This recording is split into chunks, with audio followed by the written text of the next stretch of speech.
It is the race that stops two nations, the Melbourne Cup. The day has arrived, the first Tuesday of November, with 24 of the world's best horses chasing, this time, more than $10 million in prize money. So with the favourites through to the Kiwi hopefuls and the conditions of the track at Flemington, there is plenty to unpack.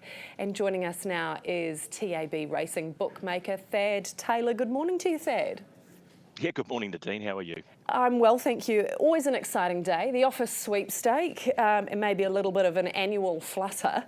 Who are the big names to watch today for the uninitiated?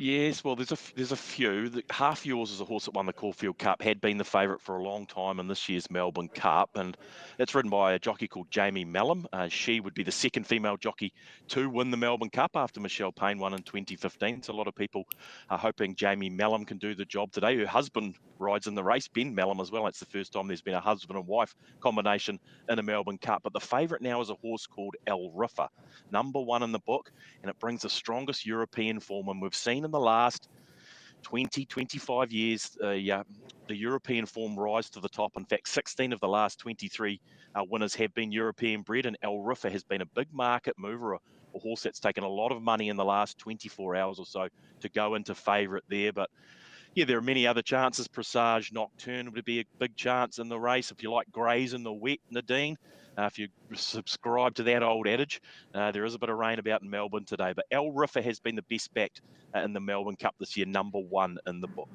But from what I understand, only 34 favourites in the Melbourne Cup's history have actually won the race. So I guess it's still anyone's bet.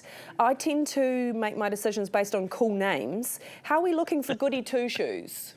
Yeah, hell, it's the stablemate of the favourite, El Riffa. And look, it brings some Northern Hemisphere 3-year-old form, which has been quite successful in the Melbourne Cup in recent years. It's also trained by Joseph O'Brien, who has won the race twice. He's the son of legendary trainer Aidan O'Brien. He's won the Melbourne Cup twice, Joseph. And he also brings Goody Two Shoes down, so not too bad. If you're looking for the jockey with the coolest name, Nadine, look no further than Flatten the Curve. Thor Hammer Hansen rides the German rider. Is that a real name? Thor Hammer It's a real name, I kid you not. They haven't made it up, although it sounds like it'd be made up. If you're going to make up a jockey's name for the Melbourne Cup, you could do a lot worse than Thor Hammer Hansen.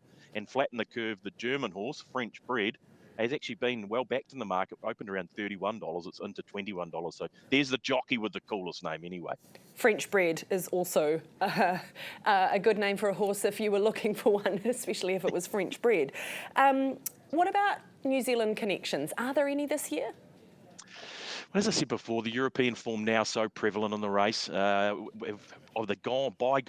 Of the days where the Kiwi, the good old Kiwi stayer, the likes of Kiwi and Empire Rose used to feature in a Melbourne Cup. Jezebel, the list does go on. We've got a rich history in the Melbourne Cup. We now look a little bit more to trainers, jockeys. James McDonald rides a horse called Maidan. He's New Zealand's best jockey and arguably the world's best jockey, James McDonald.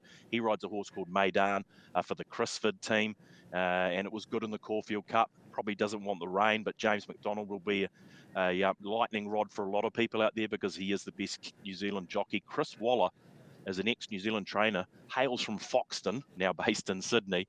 He has 5 runners in the race, so he's the favourite trainer to take out the race. He's the trainer with the best chance to win this year's Melbourne Cup, and he's got a number of good chances, including Valiant King, so we can rely on Chris Waller. And Bjorn Baker is another trainer, formerly from Woodville, of all places. If you thought Foxton was off the grid, go Woodville. Bjorn Baker, he's now based in Sydney as well. He has a horse called Arapaho, so we're not looking to the Kiwi horses so much. There is a Kiwi bred in the race called Torrezino. It's based in Australia, so that's maybe the best chance for the Kiwi horses, or the only chance for Kiwi bred horses. But we look to the trainers, we look to the jockeys, James McDonald, Chris Waller and Bjorn Baker. Look, I don't know if you can answer this for me, but is it true that there is a punter in Auckland who stands a chance of winning $732,000 based on a 12-leg multi? I can answer that. In fact, I spoke to this customer late last week to wish them the best of luck around this. This bet was taken back in late January this year. Where are we now? Obviously, we're the first Tuesday in November. Late January, this bet was taken with 9 legs across that weekend of racing, the 1st and 2nd of February. And then they threw in 3 futures, what we call futures bets, around the Everest, which is a big race, the Cox Plate, which is another big race, and it ends today. All those first 11 legs have won. $7.41 invested for a return of 732,000.